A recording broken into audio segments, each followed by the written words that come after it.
lives underneath the bridges everyone drives over every day. They're not trolls. They're real people. People like you. So, how do we decide who gets the misfortune of living under and near the bridges that bring all our cars and trucks from point A to point B? It starts with a conversation about environmental racism. Pello describes environmental racism as environmental hazards that disproportionately affect poor communities, communities of color, and other marginalized populations. Environmental racism is an outcome of racial capitalism, where the state decides that a group of people, often marginalized people of color, should endure environmental burdens for the economy's success and growth. In practice, the people suffering deal with things like higher rates of asthma, cancer, heart disease, community displacement, and loss of land. A study done by the Proceedings of the National Academy of Sciences found that Black Americans breathe 56% more pollution than they cause. Non-white Hispanics breathe 63% more pollution than they cause, while white Americans breathe 17% less pollution than they create. With this in mind, it's no coincidence that people of color are the ones coexisting with the freeway and traffic pollution we create every day. I live in South Los Angeles on Figueroa Street, between the 110 and the 105 freeways. My community is comprised of a majority of Latino and Hispanic people as well as Black people. We are a predominantly minority community of color. Before this street had a freeway. Back in 1849, Figueroa Street was known as Calle de los Chapules, also known as Grasshopper Street. The word chapules means grasshopper, which comes from Nahuatl, an indigenous language of Mexico, but shows who the land originally belonged to. Later, the street was renamed after the governor of Alta California, Jose Figueroa, a general of Spanish and Mexican descent. This community has long been a community of Latino and Hispanic people, even before the displacement that freeway construction would cause. Today, there are schools, churches, and homes located directly next to the freeway, including my own. Every day and every night, all I can hear is the humming of cars and trucks that pass by. The issue lies in the air quality, noise pollution, and traffic contamination that Latino and Black people disproportionately endure for the sake of economic growth. In the article, Latinos, Poor Live Closer to Sources of Air Pollution, published by the LA Times, it states, people living nearby toxic emitters are exposed to greater concentrations of chemicals that can cause cancer, respiratory diseases, and reproductive harm. A burden I personally experience is the nonstop noise from the freeway. There is never silence, and it actively disrupts my sleep and ability to relax at home. If there's no noise, then I can smell the burnt rubber and smog that comes from the freeway itself. Nobody should have to live in these conditions every day. What was meant to benefit the community only made it suffer. How long have you been living near the freeway? 22 years and counting. Would you say that has had any effect on your health?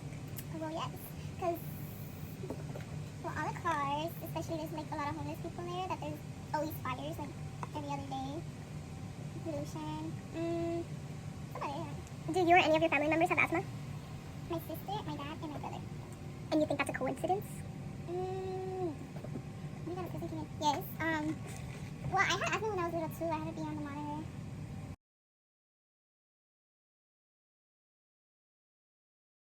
Not only are people of color mainly living near these freeways, but they were deliberately built in these communities. Freeway planners intentionally avoid white and affluent neighborhoods with higher land values, where resistance would be more likely. Since the community around the 110 and later the 105 were low-income communities of color, the land was cheap and political power was low.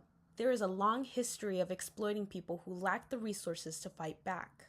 While the freeways were created to benefit the economy and commuters from other places, they ensured that the same people who wanted access to the commute would not have to pay the price with their livelihoods. This is a clear case of environmental racism. People of color are disproportionately enduring both the toxic emissions and the mental and physical consequences that come from them. The decision to build freeways in low-income, people of color communities and then keep people there by keeping housing cheap puts them in a situation where they can't leave or lack the resources to do so. Companies distributing goods make money while the people in these communities breathe in the toxins. Yes, the economy benefits, but it actively harms the people who are displaced to make it happen, with no regard or support and no real option to opt out.